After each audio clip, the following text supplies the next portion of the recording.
আসসালামু আলাইকুম বন্ধুরা, দেখতে পাচ্ছেন শাপলা। আসলে আমরা কোনোদিন খাইনি। এক বাসায় এক ভাবির হাতের খেয়ে অনেক মজা লেগেছে। ছোট মাছ দিয়ে এটা চচ্চড়ি করে, মানে বিরান। তা আমও একদম কাসকি মাছের বিরান বসালাম, শাপলা মাছ তারপরে ভালোভাবে শাপলা ফুল বেছে দিয়ে নিয়ে ধুয়ে পানিটাকে ঝরা দিয়ে রেখে দিয়েছিলাম 2 ঘন্টা। পানিটা সব হয়ে গেছে, পানি নিংড়ে গেছে।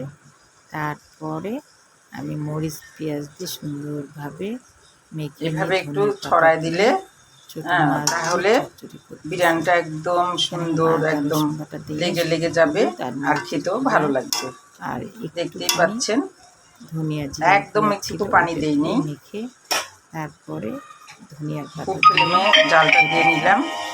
একদম পানি এখন দিইনি, কারণ চটচটা হলেই নামাই ফেলবো, এই একদম পোড়া শাপলা পোড়া থেকেই হলে। পানি ওঠে। ভাবি আমাকে শিখে দিয়েছিল, ওইভাবেই করেছি। আসলে অনেক মজা।